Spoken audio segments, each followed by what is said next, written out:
이번 주 수요일은 선거가 있는 날입니다. 투표할 사람 또 정당 정하셨나요? 우리가 누구를 선택하느냐에 따른 그 결과는 우리 모두가 함께 져야 할 몫입니다. 내가 비록 투표하지 않는다 할지라도 그 투표의 결과는 함께 져야 하니 꼭 투표하시기를 바랍니다. 오늘은 제가 꼭 공익 광고로 시작하는 것 같아 보이네요.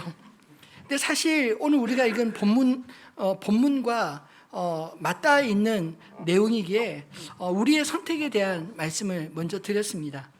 오늘 우리가 읽은 이 본문의 말씀은 예수님께서 평지에서 설교하신 말씀으로 우리가 잘 알고 있는 마태복음 5장에서부터 7장까지 산상설교와 매우 비슷한 구조를 가지고 있습니다. 그런데 실제로 그 내용을 또 살펴보면 비슷한 듯 하지만 강조점이 좀 다른 차이들을 엿볼 수 있습니다. 예수님은 어디를 가든지 말씀을 전하시고 또 주님께 나온 자들을 만져주시고 고쳐주셨습니다. 근데 제자들이 그 말씀을 듣고 기록으로 남겼을 때 각 복음서에 그 강조점들은 조금씩 다르게 쓰인 것 같습니다. 그것은 성경의 편집 오류가 있다기보다 각 성경의 특징과 또 한 편만의 강조점이 아니라 우리에게 다각적인 시각을 보여주기 위함 아닐까요? 예를 들면 마태복음의 주요 독자는 유대인들입니다. 그래서 그들에게는 모세 율법과 또 종교적인 외식이 중요했기 때문에 산상설교에 보면 그런 부분이 강조되어 있습니다. 반면에 누가복음의 독자들은 헬라어를 사용하는 이방인들이기 때문에 이방인들이 잘 모르는 모세 율법이나 종교적인 의식보다는 예수님을 믿는 믿음의 행동에 대해 이방 그리스도인들에게 결단을 촉구하는 내용으로 본문이 기록되어 있습니다. 그 중에 오늘 본문의 말씀에 제목을 정하라 한다면 아마 사복, 사화 이렇게 표현할 수 있지 않을까요? 우리가 산상설교 5장에 마태복음 5장의 처음 말씀이 팔복이지 않습니까? 근데 오늘 본문에 보면 복이 있나니가 4번, 그리고 화 있을진저 4번, 이렇게 따져보면 8가지지만 그러나 내용상을 보면 전혀 다른 구조입니다. 사실 이 말씀을 깊이 들여다보면 볼수록 마음이 좀 어렵지 않으신가요? 왜냐하면 복 있는 자의 모습이 우리가 원하는 모습이라기보다 오히려 화 있을진저라고 책망하시는 모습이 우리가 더 원하는 그런 우리들의 모습이기 때문이죠. 이 땅에 살면서 누가 가난과 배고픔 또 눈물과 박해받는 삶을 복이 있다라고 말할 수 있을까요? 더구나 풍요와 배부름과 기쁨과 칭찬받는 인생을 저주할 수 있겠습니까? 오히려 우리는 반대로 이 땅에서 풍요로운 인생을 복이 있고 가난한 인생을 박복하다 생각하지 않나요? 그런데 다른 사람도 아니고 예수님이 오늘 이렇게 말씀하시니 우리가 생각하고 살아가는 방식을 바꿔야 하나? 아니면 아무리 예수님의 말씀이라도 이 말씀은 너무 우리와 맞지 않으니 그냥 모른 채 하고 지나가야 하나? 고민되지 않으시나요? 사실 성경을 아무 생각 없이 읽으면 이 말씀도 그냥 은혜로운 말씀으로 넘어갈지 모르지만 실제로 이 말씀을 우리 삶에 그대로 적용하려 한다면 숨이 꽉 막히는, 마치 떡을 먹다가 떡이 목에 콱 얹히는 그런 느낌이 들지 않으시나요? 예수님은 분명 아무런 이유 없이 오늘 이 말씀을 하지 않으셨을 텐데 도대체 이 말씀 속에 어떤 깊은 뜻이 담겨져 있을까요? 오늘 이 말씀을 함께 묵상하며 나눌 때 성령께서 각 사람에게 깨닫게 해주시는 은혜가 임하기를 소원합니다. 먼저 예수님께서 이 말씀을 누구에게 하셨는지 살펴보는 것이 중요할 것 같습니다. 오늘 본문의 배경이 되는 17절 말씀, 우리가 지난주 읽었던 말씀을 한번 같이 읽어볼까요? 예수께서 그들과 함께 내려오사 평지에 서시니 그 제자의 많은 무리와 예수의 말씀도 듣고 병 고침을 받으려고 유대 사방과 예루살렘과 두로와 시돈의 해안으로부터 온 많은 백성도 있더라. 아멘. 예수님께서 기도하시러 산에 올라가 기도하신 이후에 12제자를 세우시고 그들과 함께 평지로 내려오셨을 때 이미 그곳에는 예수님의 12제자 외에 많은 제자들의 무리와 유대 각 지역에서 그 심지어는 이방의 두로와 시돈 땅에서부터 온 수많은 사람들이 예수님을 만나러 기다리고 있었습니다. 예수님의 말씀도 듣고 예수님이 행하시는 그런 표적도 보기 원해서이지 않았을까요?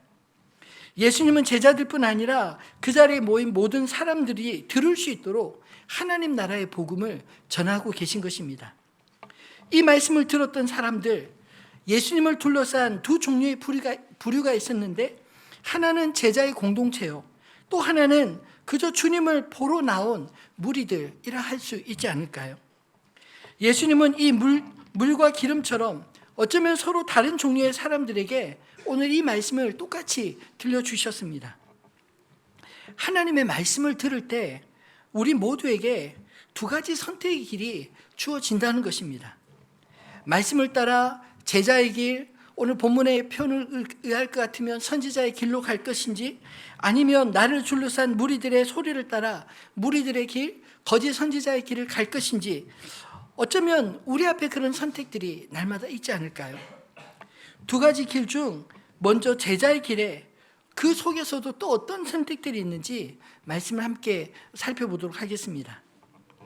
예수님은 사람들의 환호 소리에 들떠있던 제자들을 바라보시면서 이 말씀을 시작하십니다. 20절에 예수께서 눈을 들어 제자들을 보고 이르시되 너희 가난한 자는 복이 있나니 하나님의 나라가 너희 것이며.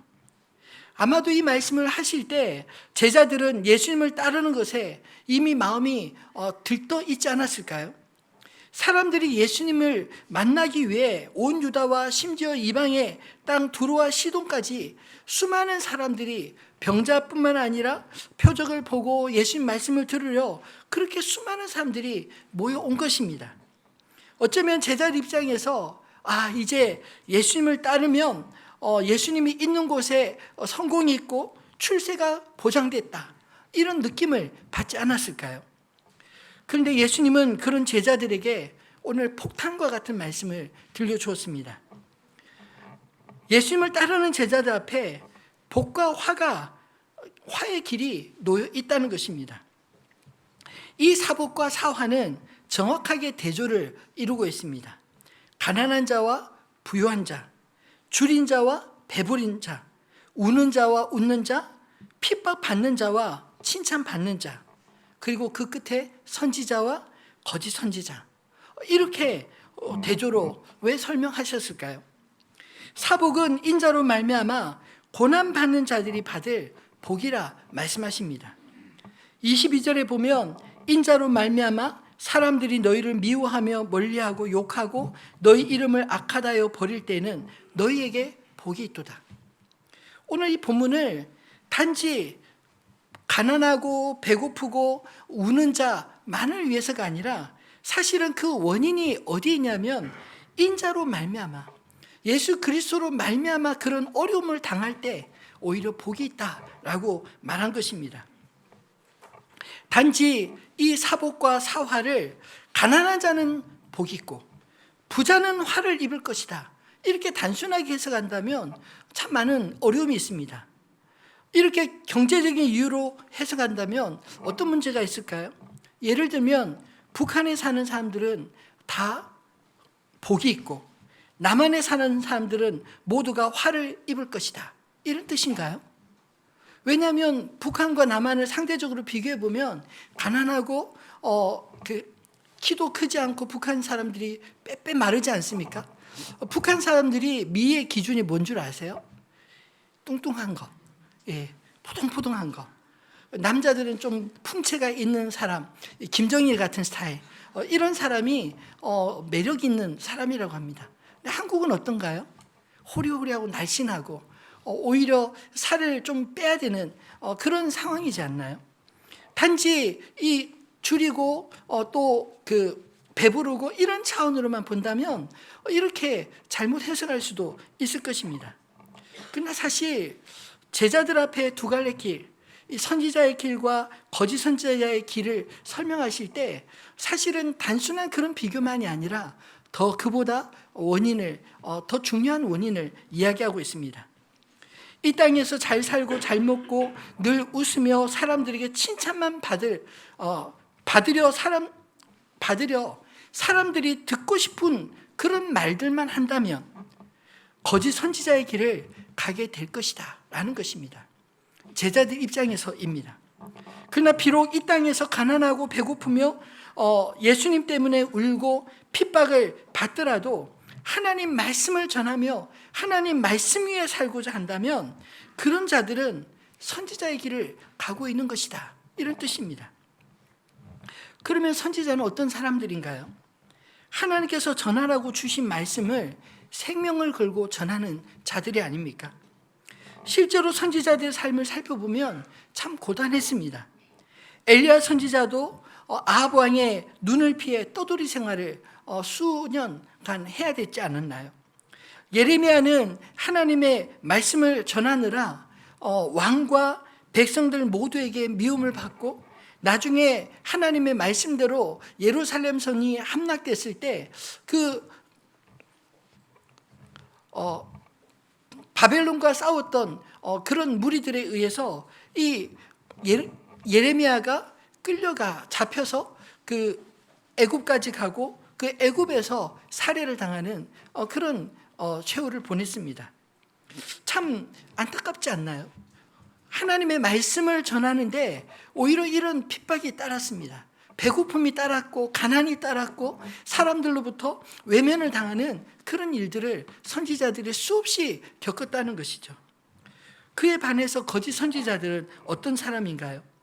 에스겔서 22장 28절 말씀을 같이 읽어볼까요? 그 선지자들이 그들을 위하여 회를 칠하고 스스로 허탄한 이상을 보며 거짓 복수를 행하며 여호와가 말하지 아니하였어도 주 여호와께서 이같이 말씀하셨느니라 하였으며. 아멘. 그들은 하나님이 주신 말씀이 아니라 오늘 본문에 보면 자기를 위하여, 그리고 하나님이 친히 말씀하지 않으셨어도 여러 가지 도구들을 사용해서 여호와께서 이같이 말씀하셨다 전하는 자들이라는 것입니다. 그들의 목적은 자기들의 배이지 하나님의 나라의 전혀 상관이 없습니다.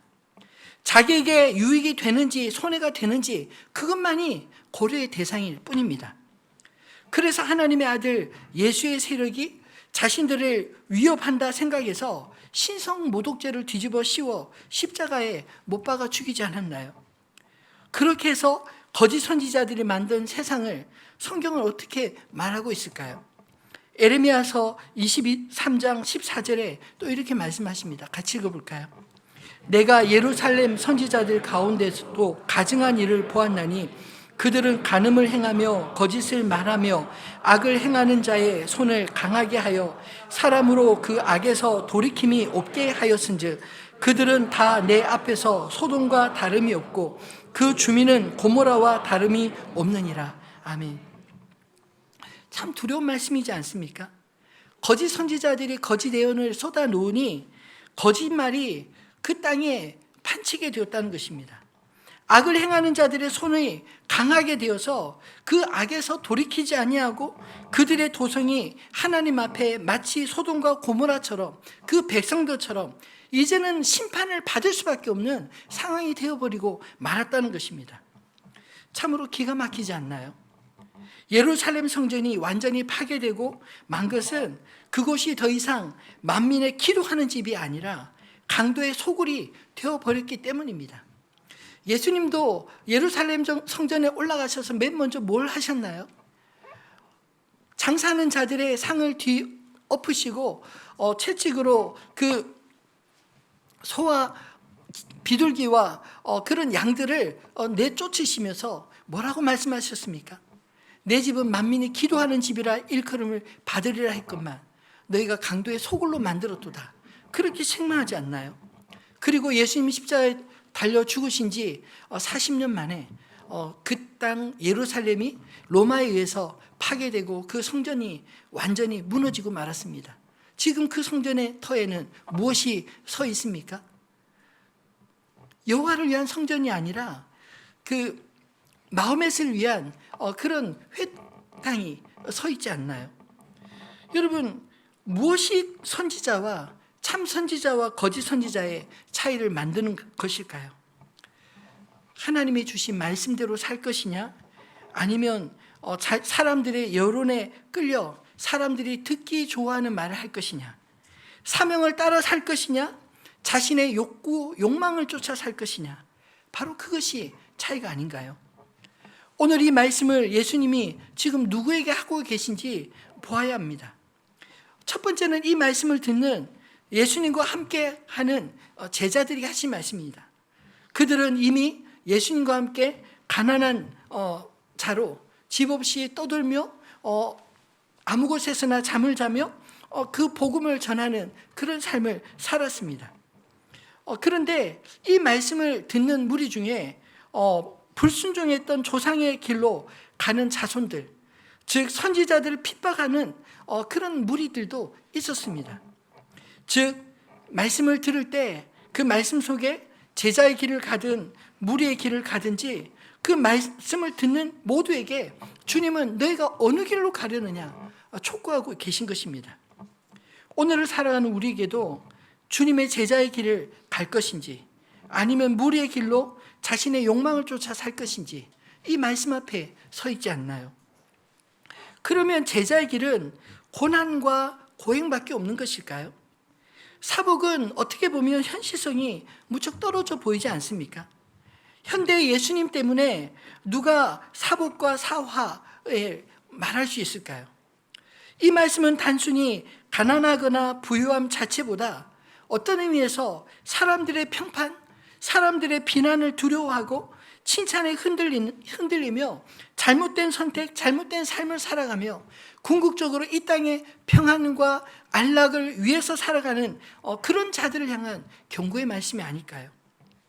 그럼에도 불구하고 우리가 지금의 고난을 넘어 복 있는 자로 살 수 있는 것은 믿는 자에게 그날 있기 때문입니다.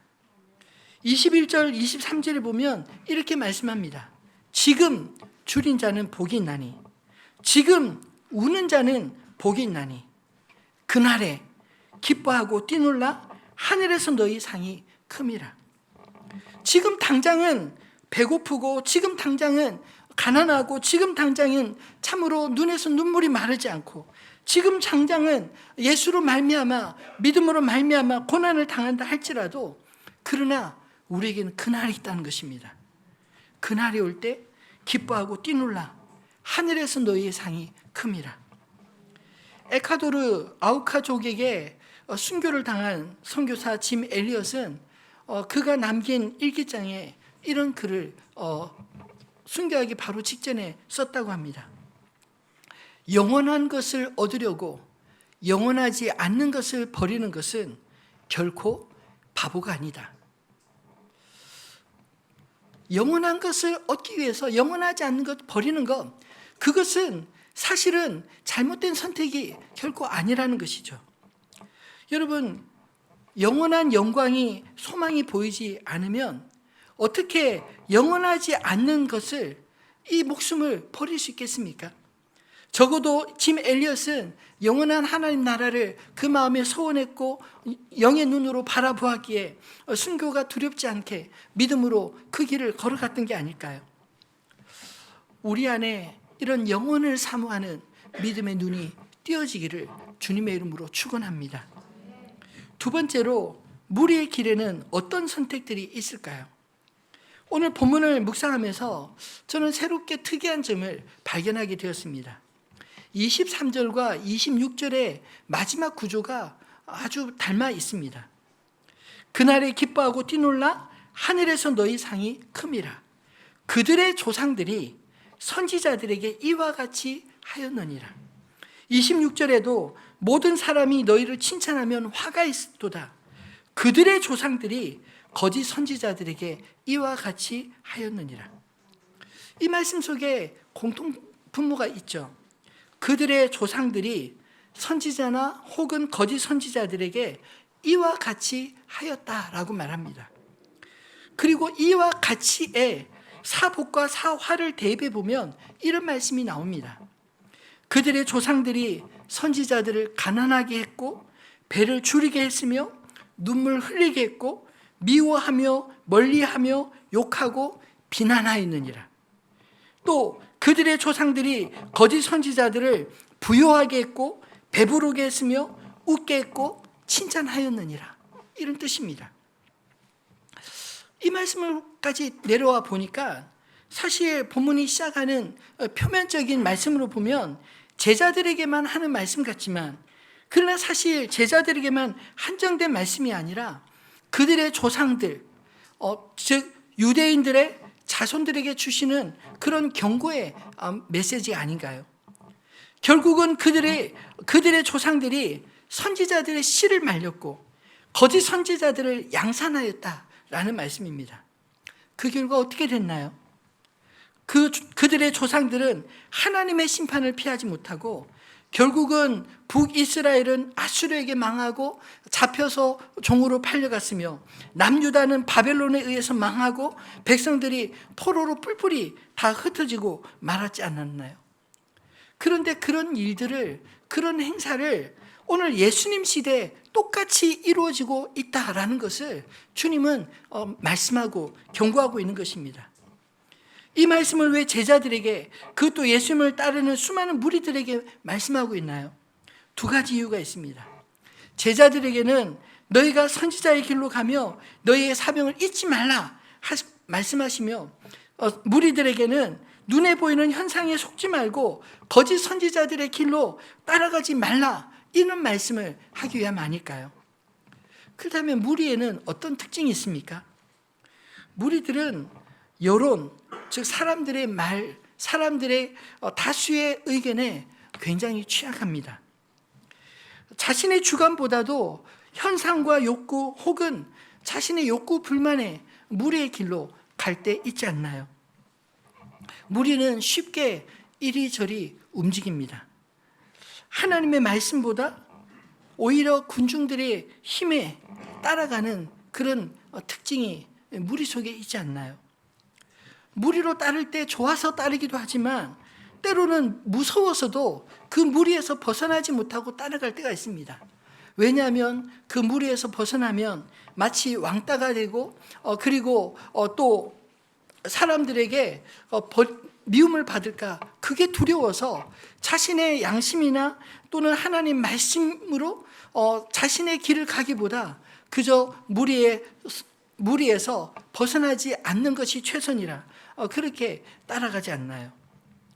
오늘 본문을 자세히 읽어보면 이렇게 무리들은 결국은 그들이 거짓 선지자를 만들고 또 그들이 만든 거짓 선지자들을 추종하는 단계까지 간다고 말씀합니다. 에레미야서 27장 14절로 16절의 말씀을 한번 읽어볼까요? 에레미야서 27장 16절부터 읽겠습니다. 그러므로 당신들은 바벨론의 왕을 섬기게 되지 아니하리라 하는 선지자의 말을 듣지 마소서. 그들은 거짓을 예언함이니이다. 이는 여호와의 말씀이니라. 내가 그들을 보내지 아니하였거늘 그들이 내 이름으로 거짓을 예언하니 내가 너희를 몰아내리니 너희와 너희에게 예언하는 선지자들이 멸망하리라. 내가 또 제사장들과 그 모든 백성에게 전하여 이르되 여호와께서 이와 같이 말씀하시기를 보라, 여호와의 성전의 기구를 이제 바벨론에서 속히 돌려오리라고 너희에게 예언하는 선지자의 말을 듣지 마라. 이는 그들이 거짓을 예언함이니라 하셨나니. 아멘. 거짓 선지자들의 특징이 이 본문 속에 어떻게 드러납니까? 백성들이 듣고 싶은 이야기를 하고 있다는 것입니다. 지금 이 말씀이 선포된 것은 예레미야 선지자가 그토록 오랜 시간 하나님의 말씀을 전했고 이 땅이 바벨론에서 포로로 잡혀가고 멸망할 수 있다. 그러니 속히 주께로 돌아오라 했지만 그들이 듣지를 않습니다. 그래서 바벨론의 침공을 1차 받고 성전의 금 기명들을 빼앗기고 그리고 이스라엘에서 저명한 사람들, 그리고 뛰어난 그런 사람들을 인질로 잡아갔습니다. 첫 번째 인질로 잡혀간 사람들 중에 우리가 잘 아는 이 다니엘과 세 친구가 포함되어 있습니다. 이렇게 가족들과 친지들을 잡혀가고 성전이 기명들을 빼앗기고 그런 가운데 이스라엘 백성들이 듣고 싶은 이야기가 무엇일까요? 우리가 바벨론 왕을 섬기지 않아도 된다. 그리고 빼앗겼던 성전의 기명들 하나님께서 속히 돌아오게 할 것이다. 안심해라. 이런 말씀 아닌가요? 근데 참으로 안타깝게도 그렇게 말하는 선지자들이, 거짓 선지자들이 훨씬 많았습니다. 그런데 일관되게 하나님의 심판을 외쳤던 예레미야는 불과 혼자였습니다. 여러분, 한 사람이 말하는 것과 10사람이 말하는 것, 누구의 말이 더 믿음직스러운가요? 10명이 하는 말이 더 믿음직스럽지 않습니까? 더군다나 더 바라고 소망하는 이 말을 해주었기 때문에 그 거짓 선지자들의 말이 더 매력적으로 들리지 않았을까요? 반대로 예레미야의 말은 비록 그것이 옳다 할지라도 듣기 싫은 이야기 아닌가요? 애국하는 마음에서 보면 예레미야는 매국노처럼 마치 바벨론의 앞잡이처럼 그렇게 보여서 그 말을 무시하고 그 말을 인정하지 않으려 했던 것이 아닌가요? 여러분, 모든 것에는 때가 있습니다. 언제나 심판이 있는 건 아닙니다. 평강이 있을 때도 있습니다. 그러나 반대로 언제나 평강이 있는 것은 아닙니다. 때로 하나님께서 심판하실 때도 있습니다. 전도서에 보면 그래서 모든 것에는 때가 있다라고 말하고 있지 않나요? 근데 오늘 본문 속에서 예레미야가 외쳤던 그때는 하나님께서 수없이 선지자들을 보내고 예고하였음에도 불구하고 그들이 돌이키지 않자 이미 물이 엎질러진 그런 때입니다. 그래서 하나님의 심판을 선고했던 것입니다. 그럼에도 불구하고 마지막 때까지 거짓 선지자들은 무리들의 마음을 도둑질했습니다. 그리고 바벨론과 싸우게 하고 그 결과 예루살렘의 성전까지 돌 하나도 남지 않고 다 무너져 내리는 치욕을 받고 결국 그 백성들이 다 뿔뿔이 잡혀가거나 죽거나 그렇게 되지 않았나요? 여러분, 누가 이렇게 미혹되기 쉬운가요? 데살로니가후서 2장 11절로 12절 말씀을 보면 이렇게 말씀합니다.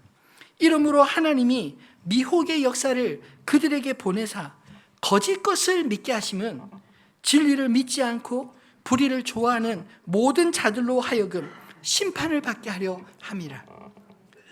하나님께서 미혹의 역사를 그냥 방치해두는 이유가 있습니다. 그것은 진리를 믿지 않고 불의를, 자기 욕망과 욕구를 하나님의 뜻보다는 자신의 이익을 구하는 자들로 하여금 미혹에 빠져서 심판을 받게 하려 하심이라는 것입니다. 참 두렵지 않나요? 여러분은 거짓 선지자의 말이 더 매력적으로 들리나요? 하나님의 말씀 그 자체가 더 내 마음속에 비록 두렵지만 그러나 그 말씀이 내 마음속 나를 움직이는 힘이 되고 있습니까? 성경의 증거들을 보면 거짓 선지자들 중에는 이단들도 포함되어 있습니다. 이단들의 교리와 주장들 보면 기가 막히지 않나요? 어떻게 저런 걸 믿나 싶은데 근데 믿는 사람들이 점점 많아지고 있습니다. 왜 그럴까요? 지금 이 시대에 미혹의 영이 판을 치고 있기 때문입니다. 무엇 때문입니까? 진리의 말씀보다는 불의를 좋아하는 것, 내 욕구를 채워주는, 나를 안심시키고 내 마음에 위로를 주고 나를 사랑한다 말하는 그 사람들의 말이 하나님의 말씀보다 더 잘 들리기 때문에 그 길로 가는 게 아닐까요? 사랑하는 성도 여러분, 물의 욕망을 주님께서 이처럼 책망하는 이유가 무엇입니까? 그들의 선택에 그들의 미래가 달려있기 때문이었습니다. 예레미야서 5장 31절에 보면 선지자들은 거짓을 예언하며 제사장들은 자기의 권력으로 다스리며 내 백성은 그것을 좋게 여기니 마지막에는 너희가 어찌하려느냐. 여러분, 참 기가 막힌 말씀 아닌가요? 선지자들이 올바로 예언을 하고 제사장들이 겸손히 하나님과 백성들을 섬기고 그리고 백성들이 그 말씀에 순종하며 따르는 것이 하나님이 원하신 길이건만 예레미야 시대에 정반대의 길로 가고 있었기에 그 결과가 망할 수밖에 없었던 것입니다. 사랑하는 성도 여러분, 선지자의 말을 들을 것이냐, 거짓 선지자의 말을 들을 것이냐, 저와 여러분 안에 그 두 길을 잘 선택하시기를 바랍니다. 무엇보다 거짓 선지자를 만들지 않아야 됩니다. 앞에서 경고하는 것처럼 거짓 선지자는 누가 만든 것인가요? 결국 그 거짓 선지자를 말을 좋아하는 무리들이 만든 것입니다. 그리고 심판도 거짓 선지자들과 함께 받게 되었다고 말씀합니다. 하나님의 말씀 날 것 같지만 그 말씀을 온전히 받으시기를 주님의 이름으로 축원합니다. 말씀을 맺겠습니다. 제자의 길이든 무리의 길이든 선택의 기회가 그 안에도 있습니다. 우리는 그러면 어떤 길에서 어떤 선택을 해야 할까요? 올바른 선택의 기준은 하나님 나라의 관점으로 모든 것을 바라보는 것입니다. 예수님은 제자들에게 먼저 선택해야 할 것을 미리 가르쳐 주셨습니다. 마태복음 6장 33절 우리가 잘 아는 말씀입니다. 같이 한번 읽어볼까요? 그런즉 너희는 먼저 그의 나라와 그의 의를 구하라. 그리하면 이 모든 것을 너에게 더하시리라. 아멘. 여러분, 우리에게 수많은 선택지가 있지만 그러나 가장 먼저 구해야 될 것이 있다라고 말씀하고 있지 않나요? 무엇입니까? 그의 나라와 그의 의, 하나님의 나라와 하나님의 의를 먼저 구하라 말씀하십니다. 내가 주인이 되는 나의 왕국이 아니라 하나님이 주인이 되시는 하나님의 나라를 먼저 구해야 합니다. 말씀과 내 안의 욕망이 충돌할 때 그 충돌이 우리 모두에게 다 있지 않나요? 하나님의 말씀을 아는데 내 욕망이 꿈틀거려서 그 말씀과 충돌할 때 여러분 어떤 길을 선택하시나요? 하나님 잠깐만요. 제가 좀 이거 다 하고 그 다음에 주님 따르겠습니다. 이렇게 하십니까? 아니면 그 갈등 속에 무릎 꿇고 주님 내 뜻대로 마옵시고 아버지의 뜻이 나에게 이루어지기를 원합니다. 내 선택이 아니라 주님의 선택이 나의 인생 가운데 펼쳐질 수 있도록 인도해 주십시오. 그렇게 기도하십니까? 여러분, 이 말씀은 특정한 제자들에게만 한정된 말씀이 아닙니다. 이 말씀 앞에 선 우리 모두에게 주신 말씀이 아닌가요? 그리고 말씀대로 살아가는 그들이 곧 예수님의 따르는 제자들이 아닌가요? 사랑하는 성도 여러분, 이 말씀 앞에 저 여러분이 순복할 수 있게 되기를 소망합니다. 말씀과 욕망의 씨름이 모두에게 있습니다. 그때 우리가 주의 나라와 주님의 의를 사모하며 우리의 삶의 선택 가운데 우리의 가정에서도 하나님의 뜻대로 내 고집과 내 뜻과 내 기분대로가 아니라 하나님의 말씀대로 하나님 우리 자녀들을 양육하기 원합니다. 내가 두려워해서 사람들의 이야기를 쫓아서 우리 자녀들의 인생을 맡길 것이 아니라 지혜와 지식의 근본인 하나님 안에서 하나님 이 자녀들을 양육하기 원합니다. 여러분, 우리 가정에서부터 하나님 말씀이 우리 안에 임해야 될 줄 압니다. 우리 직장에서도 단지 월급만 주는 곳이 아니라 이곳에서 내가 만나는 사람들, 내가 하는 이 모든 일에 하나님 복 주시기를 원합니다. 요셉에게 여호와께서 함께 하심으로 그가 하는 모든 일이 형통하게 되어 요셉을 통하여 그 보디발의 집이 복을 받고 요셉을 통하여 애굽이 복되었던 것처럼 하나님 나를 통해 이 직장을 복되게 하여 주시옵소서. 하나님 나를 통해 이 직장에 꼭 필요한 하나님의 사람 되게 해주십시오. 내가 하는 모든 일을 통해 하나님 우리 직장의 동료들이 나를 통해 주님을 알게 도와주시고 주님의 말씀을 듣게 하시고 하나님 나라를 사모할 수 있게 도와주십시오. 우리가 그렇게 직장의 선교사가 되어야 하지 않나요? 이 나라도 하나님의 백성들이 곳곳에서 사회 곳곳에서 하나님의 말씀대로 순종하며 하나님의 통치를 받고 있을 때 이 나라가 하나님의 나라로 바꿔질 줄로 믿습니다. 하나님의 나라와 의를 구하는 선택은 눈에 보기에 별로 영향력이나 차이가 잘 느껴지지 않을지 모릅니다. 나 하나 말씀에 순종한다고 뭐가 바뀔까? 그렇게 생각할지 모르지만 아니요, 바뀝니다. 가장 먼저는 내가 바뀝니다. 내가 바뀌고 난 이후에 나의 선택을 통해서 내 주변에 선택의 영향을 받는 사람들이 바뀝니다. 내 남편도, 내 자녀도, 내 아내도 바뀔 수 있는 선택의 영역이 있지 않나요? 내가 바뀌면 나의 선택 영역에 있는 내 직장도 바뀝니다. 바뀔 수 있습니다. 내가 바뀌면 바뀔 수 있습니다. 여러분, 그렇게 작지만 믿음으로 선택한 것들이 차곡차곡 하나하나 쌓여서 우리의 삶의 영역 하나, 둘, 그렇게 하나님의 통치가 임하게 될 때 내 인생 가운데 하나님 나라를 보게 될 줄 믿으시기 바랍니다. 반대로 눈에 보이는 당장의 이익과 욕망만 쫓아가면 당장에는 잘 사는 것 같아 보여도 우리의 삶에 하나님의 통치는 사라져버리고 그저 이 땅에 사는 동안만 안락하다면 그날에는 우리의 웃음이 사라지고 애통하며 울게 되지 않을까요? 이 말씀은 성도님뿐만 아니라 목사인 저도 돌아보게 하는 말씀입니다. 부끄럽지만 목사만큼 평판에 신경 쓰는 직군이 있을까요? 저도 성도들의 평판에 참 눈치를 많이 봅니다. 부끄럽지만. 왜냐하면 하도 주변에 눈치 안 보는 목사들이 너무 많아서 나라도 눈치 보며 살아야겠다.